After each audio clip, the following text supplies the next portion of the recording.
Good morning, class Earth. Again, I am K.N. Mishra. Welcome all of you in online classes of your school, that is Little Flowers School, Madhupuram Basti. Students, we have completed the syllabus of PT4 exam. At present, we are studying syllabus of your annual exam. In annual exam syllabus, we have completed one chapter. That was what? Light. Now we are studying the universe.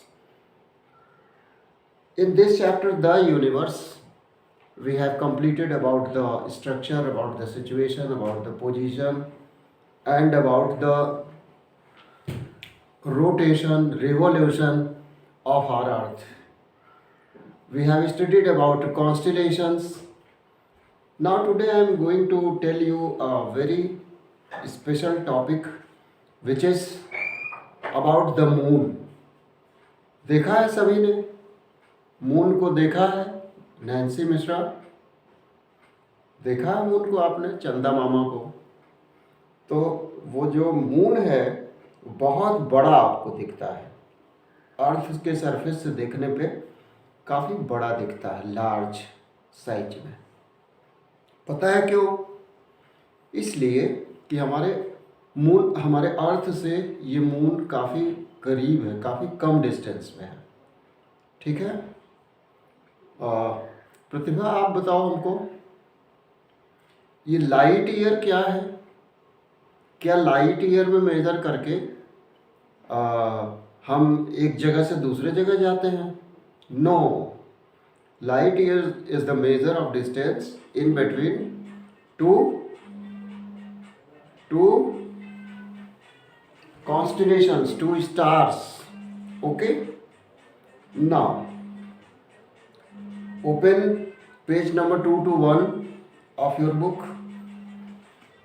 हमने कहा था ये structures draw करने के लिए, ये structures draw करके किसी ने भेजा नहीं है। हमने बोला था कि ये जो 7 स्टार्स से जो ये अर्सा मेजर बन रहा है, 7 स्टार से ये ओरियन बन रहा है, 7 स्टार से ये स्कॉर्पियो बन रहा है, इसको आप लोग ड्रॉ करके भेजेंगे। आपने ड्रॉ करके नहीं भेजा, कोई बात नहीं, हम आगे बढ़ जाते हैं। इकट्ठा आपसे हम टेस्ट में फ्राइडे को ड्रॉ करवाएंगे।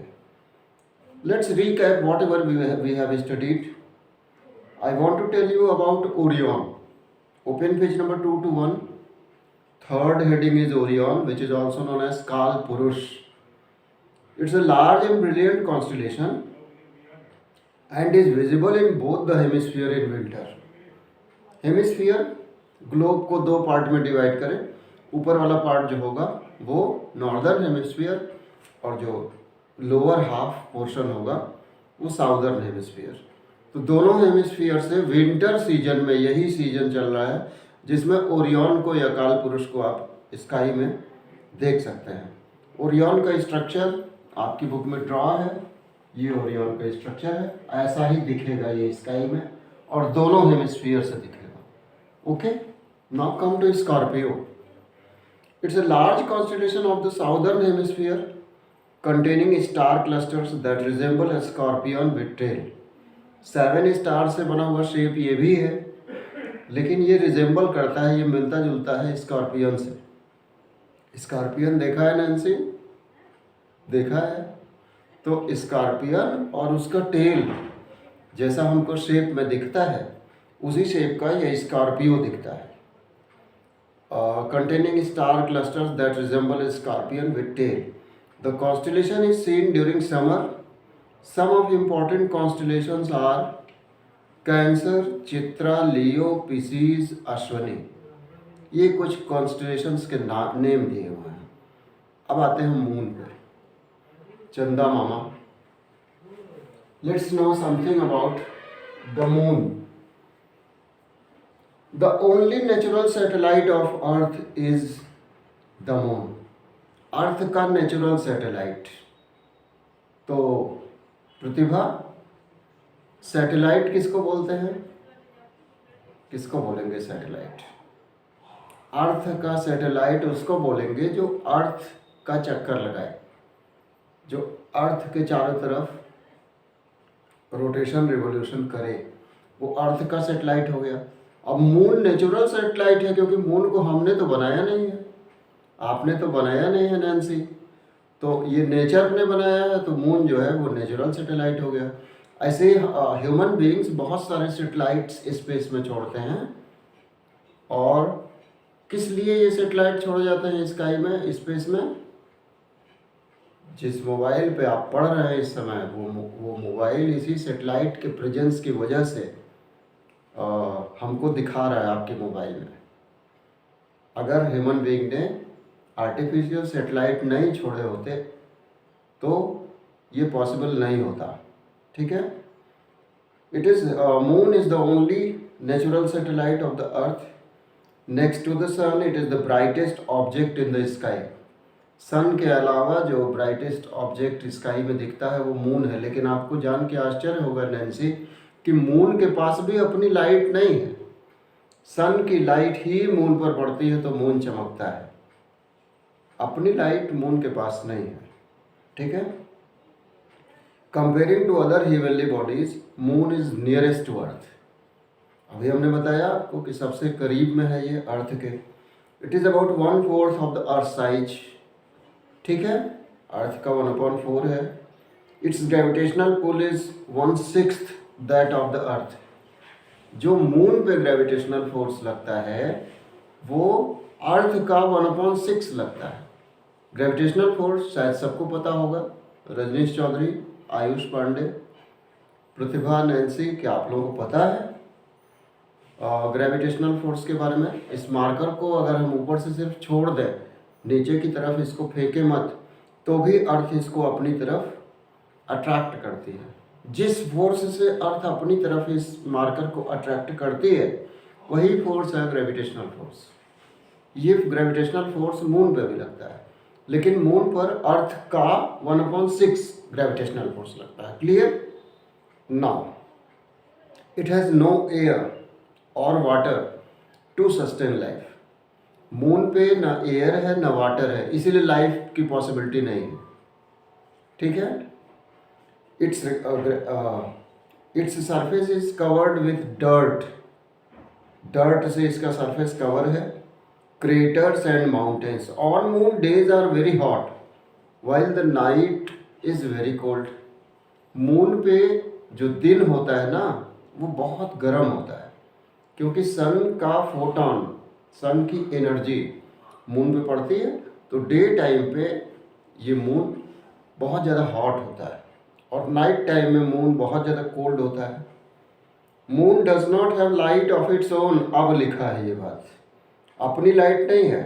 It reflects a part of light of the sun falling on it. आ गया समझ में नैन्सी मिश्रा? चलिए। The moon is the only heavenly body where human beings have landed. One and only heavenly body, ये इकलौता ऐसा space में पाया गया बॉडी है जिस पे ह्यूमन बीइंग लैंड कर चुके हैं, और आज नहीं बहुत पहले लैंड कर चुके हैं। वो कौन था जो सबसे पहले गया था मून पे? बताइए। हम नहीं बताएंगे, आपको बताना पड़ेगा और होमवर्क में आप बताएंगे। स्पेस में जो फर्स्ट ह्यूमन बीइंग गया वो, मून पे जो फर्स्ट ह्यूमन बीइंग गया वो, ये आप लोग बताएंगे। अब मून के फेजेस लिखे हुए हैं आपकी बुक में। रात में मून को जब आप देखते होंगे स्काई में, तो कभी पूरा मून दिखता है, कभी 1/4 दिखता है, कभी हाफ दिखता है, कभी रिंग की तरह दिखता है, ये पट्टी की तरह बिल्कुल। तो इनको कहा जाता है मून के फेजेस।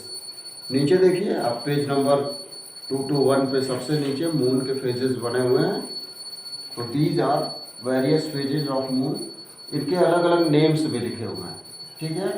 तो हमको न्यू मून दिखता है, कंप्लीट मून जब दिखे तो ये आपका न्यू मून है। ऐसे अलग अलग नेम्स हैं, हम उसको पढ़ देते हैं और आपकी समझ में भी आ जाएगा। न्यू मून है, फिर क्रीसेंट है, हाफ मून है, और आपका जिब्बस है, फिर फुल मून है, फिर वही चीज़ें रिपीट हो रही हैं। ठीक है। Man first landed on moon when American astronaut Neil Armstrong set foot on it on July 20, 1969। चलिए, जो क्वेश्चन हमने पूछा था आपकी बुक में उसका आंसर है। रजनीश बहुत खुश हो रहा है, इसको करना नहीं पड़ेगा। Anyway, Neil Armstrong was the first man who touches the surface of moon in 1969। काफ़ी पहले, 60 ईयर्स बैक ऐसा हो चुका है, 61 ईयर बैक, ठीक है, जुलाई 20 को। और अब आते हैं फेजेस ऑफ मून पे। The moon appears to change its shape every night. Moon does not have light of its own, it just reflect light of the sun falling on it. सबको पता है, on full moon day we see whole disc of the moon. Full moon day जब होता है तो हम लोग moon के पूरे शेप और साइज को देख सकते हैं, होल डिस्क इसका हमको दिखाई पड़ता है। The shape and size of bright part of the moon changes every day. On new moon day the moon is not visible. क्या बोलते हैं आपके यहाँ इसको, नैन्सी? आज भी कुछ है, कोई फेस्टिवल है आज, अमावस्या, ठीक है। एक और फेस्टिवल ऐसे ही पड़ता है, पूर्णिमा का फेस्टिवल, ठीक। तो हम लोग इंग्लिश में उसको बोलते हैं full moon, okay. The moon is not on new moon day, पूर्णिमा के बाद दूसरे दिन वाला मून जो होता है वो हमको नहीं दिखता है।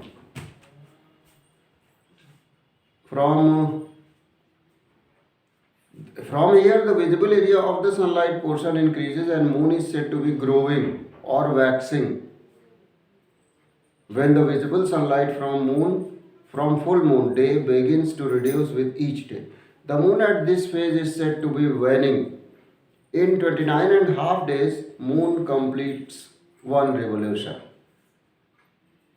ये एक डायग्राम बना हुआ है, आज के होमवर्क में ये डायग्राम आप बना के हमको भेजेंगे।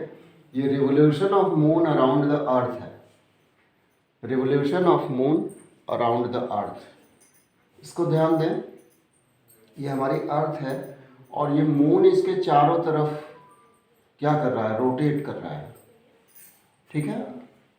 न्यू मून जब आएगा यहाँ पे तो सन की लाइट मून पे जरा भी नहीं पड़ेगी और हमको मून नहीं दिखेगा। इसके बाद धीरे धीरे जैसे जैसे डेज बीतते चले जाएंगे ये मून हमको पहले क्रिसेंट दिखेगा, फिर हाफ मून दिखेगा, फिर यहाँ पे जिब्बस दिखेगा, उसके बाद फुल मून यहाँ पे दिखेगा।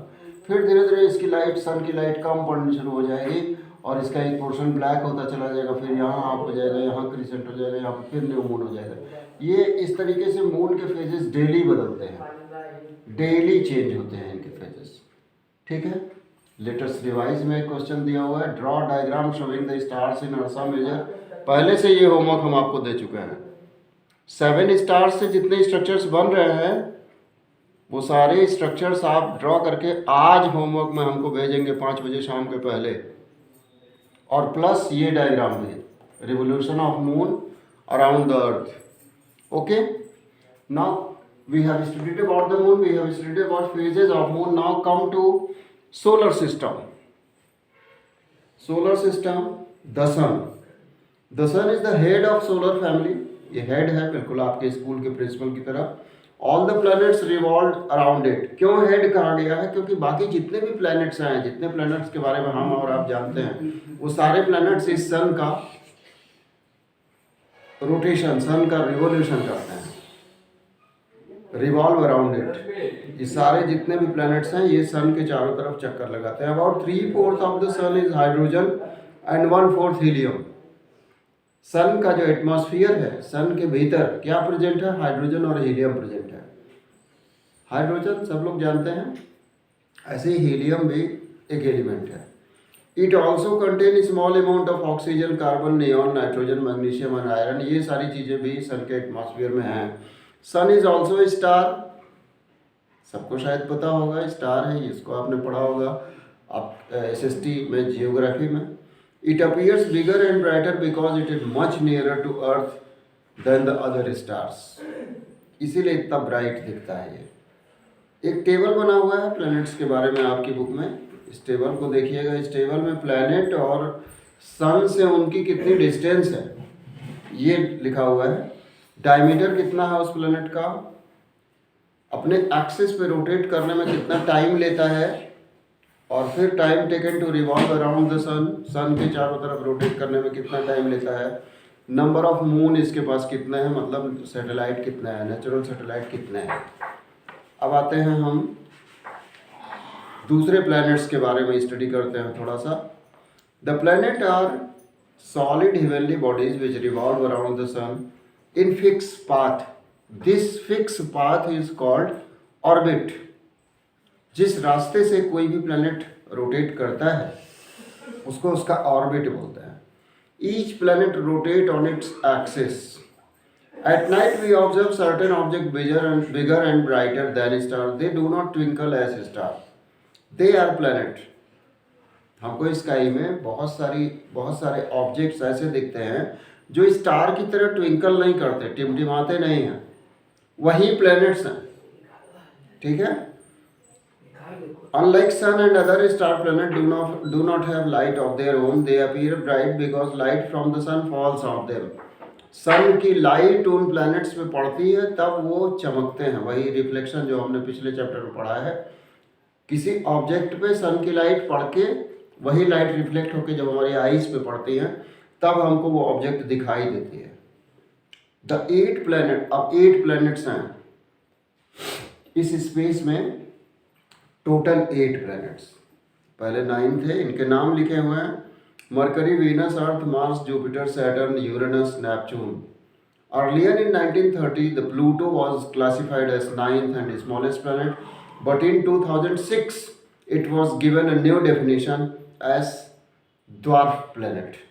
तो पहले तो 9th प्लैनेट प्लूटो को कहा गया था और ये सबसे स्मॉलेस्ट प्लैनेट था, लेकिन प्लूटो को अब प्लैनेट नहीं कहा जाता, इसको सबसे ड्वार्फ प्लैनेट कहा जाता है और इस फैमिली से इसको निकाल दिया गया है। Different planets have different sizes. Mercury is the smallest planet and Jupiter is the biggest planet in the solar system. सबसे बड़ा प्लैनेट जुपिटर और सबसे छोटा प्लैनेट इस समय मरकरी है। 2006 के पहले तक सबसे छोटा प्लैनेट था कौन सा? ड्वार्फ प्लैनेट था, जिसको हम लोग कहते थे प्लूटो। लेकिन अब कौन सा सबसे स्मॉलेस्ट प्लैनेट है? अब सबसे स्मॉलेस्ट प्लैनेट है mercury. Okay. Venus, mercury, mars, jupiter and saturn are the planet which can be seen with the naked eyes from the earth. इन सबको हम नेकेड आई से देख सकते हैं। Different planet take different time to complete one revolution around the sun. Mercury takes 88 days. ये चीज़ें याद रखने वाली हैं। 88 डेज में मरकरी रिवोल्यूशन अपना पूरा करता है। अर्थ टेक 365 एंड 1/4 डेज। ये तो सबको पता है, अर्थ 364 डेज लेती है रोटेशन में।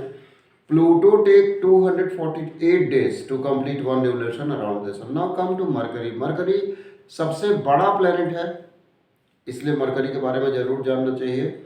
This planet is closest to the sun and also the fastest and the smallest of all planet. अभी को हमने पढ़ा मरकरी सबसे स्मॉलेस्ट है। It is always present on the same side of the sun, that's why its one part always has day and is hottest, other part always has night and the coldest. एक ही part हमेशा सन की तरफ रहता है, तो उस part में वो पार्ट सबसे हॉटेस्ट पार्ट है इसका, और दूसरी तरफ का पार्ट जो है वो कोल्डेस्ट पार्ट है। As it is very near to the earth we can see it just before sunrise and just after the sunset. It's yellowish orange in colour. तो सनसेट के थोड़ा सा पहले हम इसको देख सकते हैं और सनराइज के भी थोड़ा सा पहले इसको हम, सनसेट के थोड़ा सा बाद में आफ्टर द सनसेट, और सनराइज के थोड़ा सा पहले सुबह हम इसको देख सकते हैं स्काई में। येलो कलर का ये दिखता है, येलो ऑरेंज कलर का ये प्लेनेट हमको स्काई में दिखता है। वीनस पे आते हैं। It is the brightest of all planet, it is the brightest object seen in the night sky. सबसे ब्राइटेस्ट यही दिखता है, Venus he. It is also called a shining planet. It is silver blue in colour and is hot planet. It appears as a morning star in eastern horizon and as evening star in the western horizon, but we can never see it late at in the night. Night में बहुत late में हम इसको नहीं देख सकते. It complete its revolution around the sun in 2 to 5 days. इसके बाद वीनस के बाद अर्थ के बारे में लिखा हुआ है. But students about our own planet the earth we will study in later online class. So this is all for today. Do your homework and submit your homework in time. Revise whatever we have studied today. About few planets we have studied. About the earth we will study in later online classes. Students, stay home and be safe.